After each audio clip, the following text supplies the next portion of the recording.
নমস্কার বন্ধুরা, শুভ সকাল। পিঙ্কির সংসারে তোমাদেরকে স্বাগত। চলে আসলাম আর একটা নতুন ভিডিও নিয়ে। আশা করি তোমরা ভালো আছো, আমিও খুব ভালো আছি। দেখো, সকাল সকাল রেডি হয়ে নিয়েছি আমি, আমার ছেলে এবং আমার হাজবেন্ড সবাই রেডি হয়ে দেখো গাড়ি বের করে বাইরে বেরিয়ে গেছি। আমরা এক জায়গায় যাব। কোথায় যাব যদি দেখতে চাও অবশ্যই ভিডিওটা শেষ পর্যন্ত দেখো এবং ভালো লাগবে। আর যারা স্কিপ করে দেখবে তারা অনেক কিছু মিস করে যাবে। অবশ্যই পুরো ভিডিওটা দেখো এবং ভিডিওটা দেখতে থাকো। রাস্তা ধরে আমরা চলতে থাকলাম, কোথায় যাচ্ছি দেখো, তাহলেই জানতে পারবে।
এই দেখো চলে এসে দেখো ছেলে কোলে চেপে পড়েছে আমার মায়ের, মানে আমি এসেছি বাবার বাড়িতে আমার।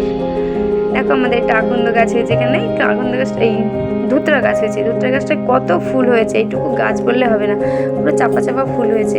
তারপর মা পেয়ারা পাচ্ছিল, আর স্কুল আমাদের বাড়ির কাছে স্কুল আছে, স্কুলের বাচ্চারা চলে এসেছে আমাদের বাড়িতে পেয়ারা নিতে।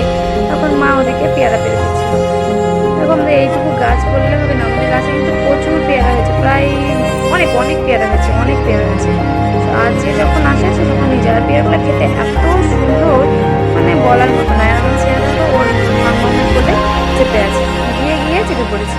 প্রথমে দিদুনের কোলে করে একটু গুরু গুরু করে আসলো, তারপর মামামের কোলে চেপে পড়েছে। মামামকে চুপি চুপি হাম্পিও দিচ্ছিল। এই বাচ্চাগুলো বোনের কাছে পড়তে আসে, ওরা পেয়ারা নিতে এসছে তাই পেরে দিচ্ছে আমার মা কিন্তু অনেকগুলো পেয়ারা পেরেছিল। দেখবা দাঁড়াও, লাস্টের দিকে তোমাদেরকে দেখাচ্ছি। ওরা পেয়ারা পেরে নিয়ে তখন আবার চলে গেল স্কুলে, আবার ক্লাস করবে। তখন বাস ছিল প্রায় 12:30 একটা মতো। তখন ওরা মানে পেয়ারা নিতে এসেছিলো, স্কুলে হয়তো টিফিন দিয়েছিলো। আর এখন তো স্কুলে সেভাবে ক্লাস ঠিকঠাক হয় না, বলো, স্কুলে যেহেতু স্যার ম্যাম নেই। এখানে বসে বসে আমার ছেলে কিন্তু আমার বোনকে হাম্পি দিচ্ছিল। হ্যাঁ, যে আমি মানে দেখেছি, দিয়ে ক্যামেরাটা অন করেছি আমি এবার ফুটেজটা নিব বলে, তো মা অমনি ও বন্ধ করে দিয়েছে, আর দিচ্ছে না। এত দুষ্টু, ক্যামেরা দেখলেই মানে বন্ধ করে দিবে, ওর যা মানে যেটা করবে।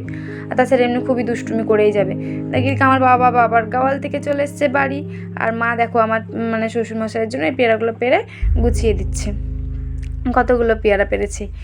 এদিকে আমার বোনের জন্য নিয়ে এসেছিলাম আমরা বিরিয়ানি। বোন বললো তুই বিরিয়ানিটা ঢেলে দে, মানে বেড়ে দে, আমি খাবো। দিয়ে বোনকে তাই বিরিয়ানিটা বেড়ে দিচ্ছিলাম, আর বললো একটু ভিডিও করে নে, তাহলে তোর ভিডিওটাও দেওয়া হয়ে যাবে, ভালোই লাগবে ভিডিওটা দিলে, চ্যানেলটাই সুন্দর লাগবে একটু। তাই দেখো বোনকে বিরিয়ানিটা বেড়ে দিচ্ছি। এখান থেকে অবশ্য আমিও ভাগ মেরেছিলাম একটু, বেশি না, একটু মেরেছিলাম। এখানকার বিরিয়ানিটা কিন্তু খুব সুন্দর হয়। এর আগে একদিন এনেছিলাম, সেদিনটা একটু বেশি ভালো ছিল, আজকেরটা একটু কম ভালো ছিল, অতটাও ভালো ছিল না, মানে সে কি জানি, যাই হোক, হাতের কাজ, প্রত্যেক দিন তো এক হবে না, কিন্তু আজকেরটা অতটা ভালো না, কিন্তু আগের দিনকারও খুবই টেস্টি ছিল। দেখো আমি দেখাচ্ছিলাম যে 2 পিস মাংস দিয়েছে, 2 পিস, আর 1 পিস বড় লেগ পিস দিয়েছে, আর একটা ছোট্ট মাংস দিয়েছে। এদিকে ওই বিরিয়ানি খাওয়ার পর কিছুক্ষণ পরে আমার বর বিরিয়ানিটা খায়নি, ও চা বিস্কুট মিষ্টি এসব খেয়েছিল। তার কিছুক্ষণ পর খেতে বসে পড়েছি আমরা। মা খাবার নিয়ে এসে রেডি। এদিকে আমার দিদি ভিডিও কল করেছে, তাই আমার দিদির সঙ্গে গল্প করছিলাম।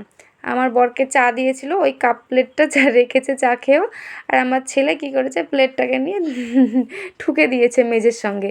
দেখো এদিকে আমার দিদি ভিডিও কল করেছে, আমার দিদির সঙ্গে কথা বলছি।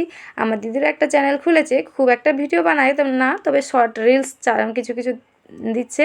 তোমরা আমার দিদির চ্যানেলটাকে সাবস্ক্রাইব করে দিও, আর দেখতে থেকো আমার দিদির ভিডিওগুলো। ভালো লাগলে লাইক কমেন্ট অবশ্যই করে দিও।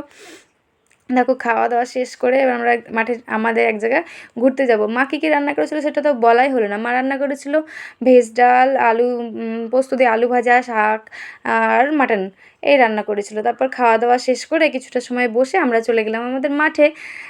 মাঠের আমরা তো ভিডিও দিয়েছি, শর্ট রিলস দিয়েছি, দেখেছো তোমরা অবশ্যই। কেমন লেগেছে জানিও, কমেন্ট করো। দেখো এই রাস্তাটা এত পরিমাণে বৃষ্টির জল জমে আছে, মানে প্রচুর কাদা। দেখো কী অবস্থা। আর গ্রামের অবস্থা হলো এরকম মাটির রাস্তা ধরে হাঁটতে কিন্তু সত্যি সত্যি খুব সুন্দর লাগে, বলো বন্ধুরা? তোমাদের কার কার ভালো লাগে জানিও। আর গ্রামের পরিবেশ সত্যিই অন্যরকম, যা শহরের হাজার সুন্দর পরিবেশ বললেও মানে তুলনা হবে না গ্রামের পরিবেশের সঙ্গে। গ্রামের পরিবেশ মনোমুগ্ধকর পরিবেশ। দেখো এই গর্তটা আমার বোন দেখাবে, দেখো কিছুক্ষণ পরে। আমরা হেঁটে হেঁটে যাচ্ছি, আমাদের মাঠে লঙ্কা লাগানো আছে, সেই লঙ্কার ভুঁই দেখতে মানে জমি দেখতে যাব বলে গিয়েছিলাম। আর এখানটায় আমার বোন বলছিল যে এখানে নাকি এক মাজা মানে প্রায় 4-5 ফুট নাকি গর্ত আছে এই জলটায়, কিন্তু দেখে মনে হচ্ছে না, বলো? কারণ জলটা দেখে মনে হচ্ছে যে অল্প কিছুটা জল আছে, কিন্তু এখানে বলে 4-5 ফুট প্রায় গর্ত। ট্রাক্টর পুঁতে গিয়েছিল, দিয়ে ট্রাক্টরটা নাকি উঠছিল না, দুদিন পর উঠেছে। এই গল্প করছিল, বোন দেখাচ্ছিল। আর দেখো কি সুন্দর সবুজ মানে আর পরিবেশ। আর আকাশটা সেদিন এত সুন্দর ছিল, মানে শরৎকালের আকাশ যেহেতু, সাদা সাদা তুলোর মতো আকাশ। দেখো আমি, আমার বোন আর আমার হাজব্যান্ড সবাই মিলে যাচ্ছি, আর গ্রামের সবুজ মাঠের রাস্তা, তারপর মাটির রাস্তার মধ্যে দিয়ে হেঁটে যাচ্ছি, এত সুন্দর বলবো কি, খুবই ভালো লাগছিলো। দেখতে দেখতে চলো আমরা চলে এসেছি আমাদের প্রায় ভুঁইয়ের কাছে।